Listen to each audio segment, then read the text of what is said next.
할렐루야, 샬롬, 샬롬, 샬롬, 샬롬, 샬롬.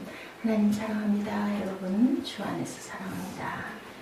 오늘 여호수아 21장 말씀이죠. 1절에서 45절까지 우리 함께 교독해서 묵상했습니다. 지난주에는 20장에서 우리 도피성에 대해서 같이 은혜 나눴죠. 오늘 21장에 레위인들의 성읍에 대해서 레위인들에게 준 성읍 생각해 봅니다. 20장에서 보았던 도피성들은 21장에서는 모두가 레위인의 성읍이 되었다.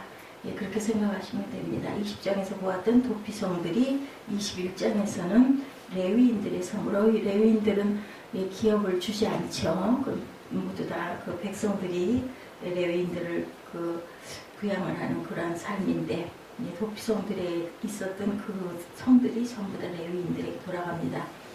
그렇기 때문에 우리는 내용도 20장과 21장이 비슷하겠구나 이렇게 생각할 수 있는데, 그렇지만 않습니다. 지난주 도피성이 예수님을 가리키는 것이기 때문에 우리는 지금 예수 안에 살고 있다는 것, 이를 항상 생각하죠. 오늘 우리는 예수님 때문에 레위인으로서 부름받아 살게 된 사람들이라는 것을 또한 생각해 봐야 된다. 왜냐하면 왕같은 제사장들이에요. 저와 여러분들은 모두 다. 그렇기 때문에 하나님이 특별히 구별해서 태초에 하나님께서는 알고 계시죠. 우리는 몰랐지만 이러한 저와 여러분이다. 예수님 때문에 레위인으로 부름받았다. 레위 사람들의 족장 즉 어른들이 제사장 엘레살과 눈의 아들 여호수아와 이스라엘 자손의 지파 어른들에게 나아갑니다. 이들이 나온 시기를 그냥 그때 나왔다라고 생각하지만 우리는 그들이 나온 시기를 이스라엘 땅을 지파대로 다 나누고 마지막에 도피성이 지정되고 땅 나누기가 거의 마무리되어 갈 무렵이다. 오늘 본문에도 그렇게 증거하고 있습니다. 왜냐하면 레위인들이라고 말하는 트러블와 위급함을 느꼈다는 것을 알 수가 있다. 레위인 어른들이 나온 이유를 우리가 생각해 봅니다. 레위인들은 자기들에게는 하나님의 땅을 기업으로 주지는 않았지만 자기들이 살 성읍과 가축을 먹일 일을 주라고 하셨음을 하나님께서 이렇게 말씀하셨죠. 기억하고 있었기 때문에 땅 나누기가 끝이 나고 도피성들이 지정이 됐는데 그들에게 살 성읍과 들을 주는 문제에 대해서는 얘기가 다시 거론되지 않으니까 이제 약간 두려움이 온 거죠. 그래서 레위인들은 가만히 그냥 있다가는 자기들이 살 성읍도 못 받겠구나 하는 위기를 느꼈던 것 같습니다. 그래서 레위인 어른들이 나와서 모세를 통해서 그들에게 약속된 성읍과 들을 달라고 요구하죠. 그래서 이스라엘 자손들은 야훼 하나님의 명령을 따라서 자기들의 기업에서 48개의 성읍을 레위인들에게 주었다. 많이 주었어요. 오늘 21장에 이런 것이 기록되어 있는데 이러한 기록은 의미가 없는 것 같이 느끼기 때문에 재미없을 기록처럼 여겨지지만 사실은 그렇지가 않다. 1절에 보니까 뭐라고 나왔어요? 먼저 레위인에게 48성읍이 주어졌다는 것부터 우리가 생각해 봅니다. 레위인들에게 48개의 성읍이 주어졌다는 것은 굉장히 많은 성읍들을 할애했다라는 것을 우리가 알고 있죠. 레위인들에게는 농사지을 땅이 없지만 그래도 48개의 성읍이 주어졌다는 것은 많은 성읍을 그들에게 굉장히 신경을 쓰고 있었다. 왜냐하면 레위인들이 중요하다는 것이 그들에게도 각인이 되어 있다는 것을 알 수 있기 때문에 이것을 다른 지파들이 얻은 성읍과 비교해 보면 굉장히 특별히 생각을 했다는 걸 알 수가 있는데, 베냐민은 두 번째 인구조사에서 42,600명이었는데 그들에게 18개 성읍과 촌락들이 주어졌고, 유다는 64,300명이었는데 112개의 성읍이 주어졌어요. 정말 유대인들, 유다 지파에게 많은 성읍이 주어지죠. 유다에게는 정말 많이 주어졌습니다. 그런데 가장 숫자가 많아서 64,400명이나 되었던 단 지파에는 18개의 성읍이 주어지고 65,500명이었던 스불론에게는 12개의 성읍이 주어졌다. 이걸 볼 때 1개월 이상 되는 아이들을 포함해서 23,000명에 불과한 레위인들에게 48개의 성읍을 준비한 것은 굉장한 특별한 혜택이라고 볼 수가 있다. 이것은 레위 자손이 중요성을 인식하고 그들의 번성을 기대하는 것으로 왜냐하면 레위인들이 있어야 제사를 드릴 수가 있기 때문에. 그죠? 1절에 보니까 그때 레위 사람의 족장들이 제사장 엘르아살과 눈의 아들 여호수아와 이스라엘 자손의 지파 족장들에게 나왔다, 이렇게 나와 있거든요. 그때라는 게 언제? 도피성 이렇게 나누고 그때 그렇게 했었다는 거죠. 두 번째, 이 48개 성읍 중에서 고핫 자손에게 23개의 성읍이 주어졌다. 레위 자손은 크게 고핫과 게르손과 무라리 자손들로 나눌 수 있는데 세 가문에서 성읍을 준 것은 거의 절반 가까이 고핫 가문에 주어졌다. 그러면 그 고핫 가문에 이렇게 많이 준 이유는 뭘까? 고핫 가문이 많이 준 그 까닭은 제사장 아론의 자손에게 많은 성읍을 주어졌기 때문이다 라고 해석이 됩니다. 제사장 아론의 가족도 고핫 가문에 속하는 사람이었는데, 그런데 이 제사장 아론 한 가족에게 13개의 성읍이 주어집니다.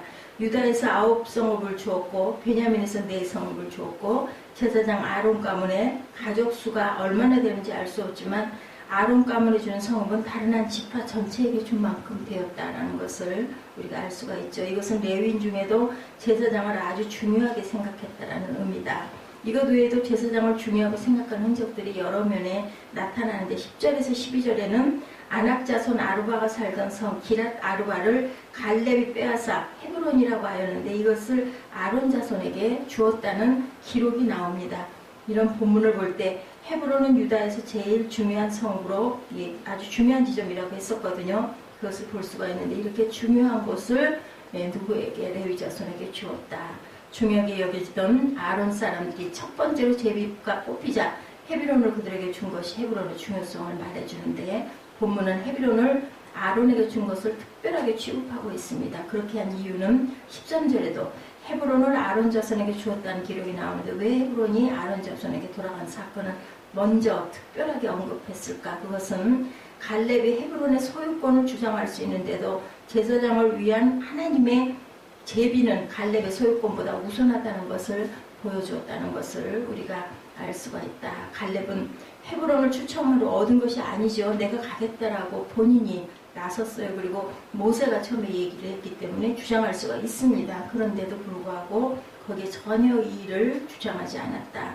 제비 뽑은 아론 자손이 먼저 뽑히자 재론하지 않고 헤브론을 아론에게 주는 내용이 나타나죠. 12절에 오직 그 성읍의 밭과 촌락은 여분네 아들 갈렙에게 주어 소유가 되게 하였더라는 말씀은 헤브론도 아론의 소유인데 아론에게 주지 않고 헤브론 주변의 밭과 촌락만 갈렙에게 주어서 소유가 되게 하였다는 의미로 우리가 해석이 된다.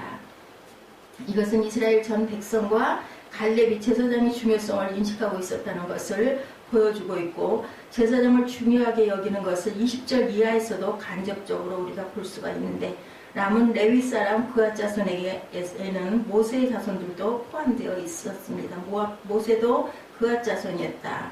그러나 모세의 자손은 전혀 특별하게 언급하고 있지 않다. 오로지 제사장 아론의 자손들만 특별하게 언급하고 있는 것을 볼 수 있는데, 이것이 바로 제사장의 중요성을 강조하고 있는 것.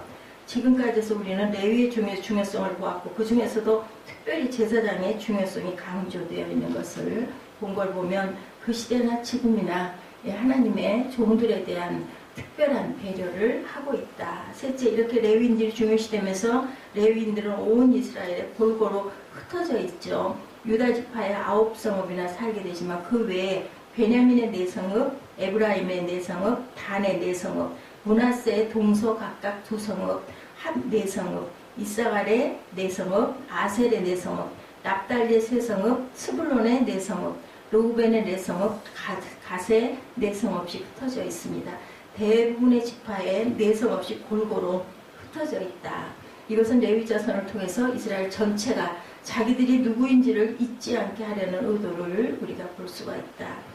레위인들은 이스라엘 백성들에게 이스라엘 자신들이 어떤 사람들인지를 보여주는 사람들이죠. 민수기 3장 12~13절에 보면 보라 내가 이스라엘 자손 중에서 레위인을 택하여 이스라엘 자손 중 모든 첫 해 처음 난 자를 대신케 하였은즉 레위인은 내 것이라. 처음 난 자는 다 내 것임은 내가 애굽 땅에서 그 처음 난 자를 다 죽이던 날에 이스라엘의 처음 난 자는 사람이나 짐승을 다 거룩히 구별하였으니 그들은 내 것이 될 것이니라. 나는 야훼니라. 이렇게 나타나 있습니다. 레위인을 이스라엘의 장자를 대신해서 택했다. 이스라엘의 장자를 택하였다는 것은 애굽의 모든 장자는 죽이는 중에 이스라엘의 장자를 살렸다라는 뜻을 가지고 있죠. 이스라엘 장자를 살렸다는 말은 이스라엘 전체를 살렸다는 뜻도 된다. 이스라엘은 전체가 하나님이 자기 피로 살려낸 사람들이라는 의미죠. 그러므로 레위인의 선택은 이스라엘 전체를 하나님이 대속하여서 장자의 백성으로 선택하였다는 것을 보여준다. 여기서 우리는 레위인을 이스라엘 지파마다 흩어주시는 이유를 알 수가 있다. 그것은 이스라엘로 하여금 자기들이 하나님의 대속을 입고 거룩한 백성으로 선택되었다는 것을 보여주기 위해서이고, 레위인은 이스라엘을 위한 하나님의 교과서인 셈이다로 우리가 해석할 수 있습니다. 그러므로 이스라엘이 이들을 귀하게 생각하는 것은 하나님의 선택을 귀하게 여기는 것이고 하나님의 자녀된 것을 감사하고 있다는 뜻이다.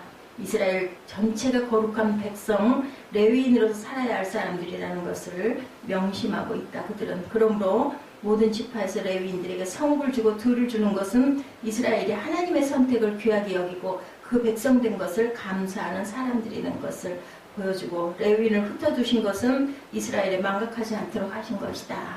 예를 들어서 네 번째, 레위인이 성읍과 들을 얻어서 골고루 흩어져 살게 되어야 기업 얻는 것이 마무리가 되기 때문이다. 그리고 레위인이 성읍을 얻고 들을 얻어 평안히 거하는 것은 이스라엘의 기업 얻는 것이 완료되었다라는 의미도 됩니다. 즉 레위인이 성읍을 얻고 들을 얻어 이스라엘의 기업을 얻어 완료가 됐는데, 레위인이 자기들이 성읍에서 평안하게 사는 것은 언약 성취의 표적이다. 그리고 안식의 표적이다. 43절에서 45절에 증거하고 있습니다. 레위인들은 이스라엘의 표적이 되기 위해서 흩어져서 살고 있는 사람들이고, 만약 레위인들이 평안히 거하지 못하게 돼서 언약이 깨어지면 안식이 깨어졌다라는 뜻이다라는 거죠. 즉 기업을 누리지 못할 사건이 일어나서 이스라엘이 기업을 누리지 못하고 소요 중에 있다는 것을 보여준다라는 의미도 된다. 이렇게 볼 때 레위인은 이스라엘이 하나님을 어떻게 알고 있는가를 보여주는 잣대고 표준이고 시금석이다. 이상에서 이스라엘 사회에서 레위인들을 골고루 흩어 성읍을 주고 살게 하는 뜻을 우리가 깨달아 알게 되는데, 이스라엘이 하나님이 새 생명의 백성들로 선택했다는 보여주는 잣대고 시금석이다. 이스라엘이 레위인을 귀하게 여기는 것은 하나님의 선택을 귀하게 여겼다. 선택해 주신 하나님을 믿고 감사하는 뜻도 된다. 그러면 우리에게 이 레위인이 누굴까? 다음과 같은 이유에서 이 레위인은 예수님을 가리킨다고 할 수 있는데, 첫째, 레위인이 이스라엘에 대해서 하나님의 선택과 구속을 보여주는 자라면 이 레위인은 작은 예수다라는 것을 볼 수 있죠. 신약에서는 모든 성도들이 모두 다 작은 예수가 돼야 된다. 왜냐하면 예수님은 우리의 선택과 구속을 가장 잘 보여주는 분이기 때문이고, 예수님의 십자가의 죽으심은 우리에 대한 하나님의 긍휼의 심판을 받을 처지에서부터 구속을 보여줬다. 둘째, 민수기에서 레위인이 백성과 하나님 사이에서 중보자로 일을 했죠.